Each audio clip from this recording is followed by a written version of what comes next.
one of the things that this program is all about is things that are happening in and around Des Moines, Jackie. That's right, and that's why we want to talk about DART this morning, because they've had a plan in place talking about the future of DART, and we're kind of getting into a new phase and how it's changing. We want all the details. Of course, DART, we're talking about Des Moines Area Rapid Transit, right, the bus system here in town, and we have Amanda Wonke joining us right now to let us know what the next phase is for DART, because there is a long-term vision that you guys have sat down and said we need to have this happen, and you're making some progress. Yes, the infrastructure for transit needs to be planned far in advance, and so we need to think now about where we want to be as a region in the future, and we know that we're a quickly growing region. So back in 2011, our commissioners adopted the DART Forward 2035 plan. 2035. So we are looking at how we get from where we are now as a region to where we want to be in 2035. So we've already adopted a lot of changes and improvements along the way.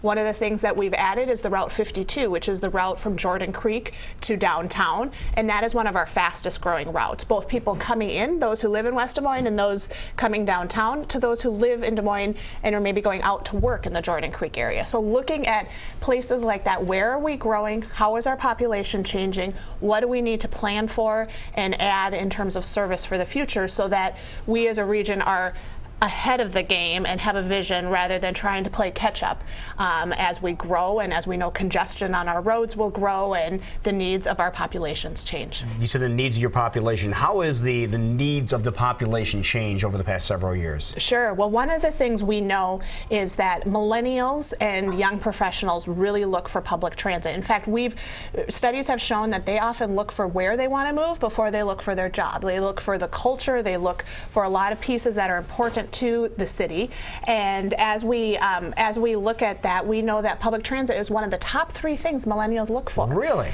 And in fact, one of the facts that I just find fascinating is nationwide, of 19-year-olds, only 69% have driver's licenses. It does seem that kids aren't as interested now in getting licenses as they were. Yes, and they're often looking more for where can they live that's close to work, things along those lines. So our population is changing in that way, and those are our choice riders. We want to think to the future in terms of bringing those employees in. We're #1 town in so many places, and we want to keep being that.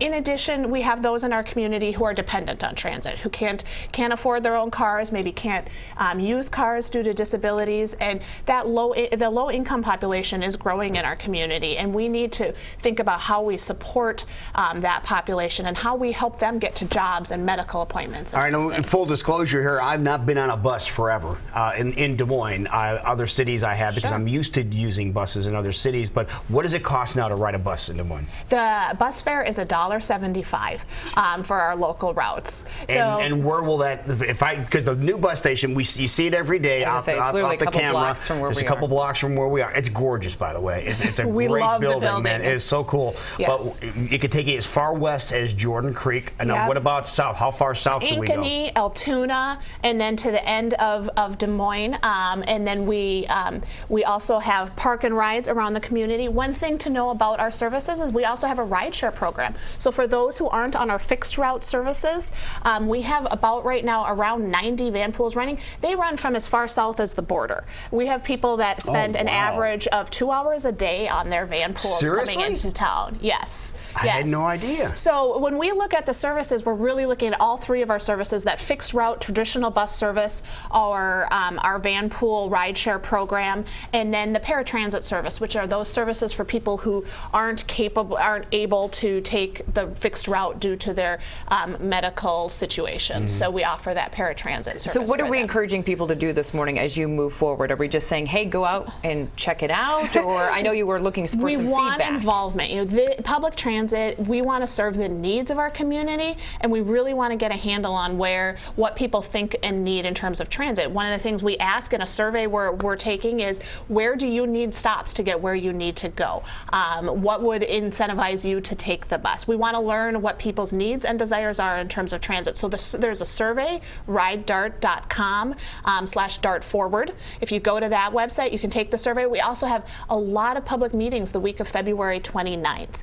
And they are across town, everything from Pleasant Hill and Ankeny and West Des Moines and the southern part of Des Moines. So we've got several public meetings where people can come hear about about the plan, share their comments, and give input. So again, that's survey, ridedart.com/dartforward, and coming to those public meetings. We really want input from as many people as we can. We're here to serve the people of the region, and we want their involvement. And that's it's nice that you guys are doing that. I'm going to be the dumb one here because I'm going to ask you another question here. But seriously, I have not participated in using the DART system. I should. And okay, so I'm in Altoona. You mentioned it goes out to Altoona. If I want to get to Merle Hay or Valley West Mall, will I be able to get there? Yes, from you Altoona? will. Now, Yes. do I stay on the same bus or do I have to get a bus pass, and does that cost extra? It depends. It depends specifically on the route you are on, and so without looking specifically at that route, it's hard to say if you'll need to transfer. But that's part of what Dart Central Station is a transfer station, and we have some other transfer points throughout the region. Where And you is can there get from an one additional space. fee if you transfer buses? No, there isn't an additional fee. So you just get a- get a you get a transfer pass. slip and you get on to the next bus. Got yes, it, okay. that's correct. And one of the big things to know too, I brought my phone to just show, we have an app. It's called the Ride Time app. You can go to the app and you can show at any point where your bus is. So I can look and see right now, here I am at your studio. Here are the 3 or 4 nearest bus stops, and then I You can say if you click want to on show it. the to Craig camera, over here. right, just hold So it up. you can see here your nearest bus stops, and then you can click on that bus stop and click on the routes that come there, and it'll show me, here's the next bus. There's one coming in 5 minutes, 17 minutes, Are you 37 serious? minutes. Yes. That is really slick. Yes. What hours are your services available? Good question. And there aren't many places that you don't cover, but there are some. And what would you tell people who live in those parts of the city? Two-part question. Two-part question. Okay, time of operation. Time of operation varies. One of the things we're proud of that came about because of Dart Forward is that we added Sunday service. So that is something that that is new, and we've seen a lot of growth in that area. So we now operate 7 days a week. Again, it depends a little bit on the routes. We have express routes that come in quickly from the suburbs and don't have as many stops, and those are during the weekdays. But our earliest routes start right around the 6 a.m. hour and run right up until 10:30 at night. Okay. So yes, a little bit shorter hours on weekends, and but those longer hours during the weekday. And again, it depends on the route and what's needed in that area.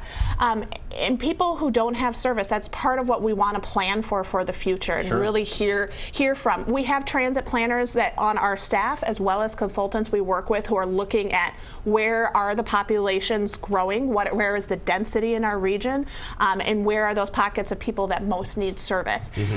Some of the conversations we're having, we're going out to some of the food pantries and sharing surveys with folks at the food pantries. How are they getting there? Do they have service to what they need? And going out to, we were just at the West Des Moines Rotary Club yesterday, trying to ask people, where are you trying to get? Where does this factor into your travel, and how can we serve you? So you don't have service, you can go to ridedart.com/dartforward. There's a link to just shoot us an email. If you just have a comment, just I live here, I'd really like to take the bus, but there isn't one near me. And part of it, we are a regional system, and we know we need to grow that system, and that is part of what we look at as some of those extended communities. We have communities that are further out in the region that don't have much traditional fixed route service right now, but they're part of DART because it's a regional system, and as we grow, we will continue to add services for them in the future. Do you anticipate any 24-hour service at any time in the future? I would love to say yes, but we have to make sure that the economics and the need is there to drive that. Okay. So go to the website, take the survey, let your voice be known, and we want to make sure we have a strong public transportation system so our city can continue to grow in a great way as well. Yep, terrific. RideDart.com/dartforward. Thank you for Check being it out. here. Thank you Really so cool. much. Thank you so much.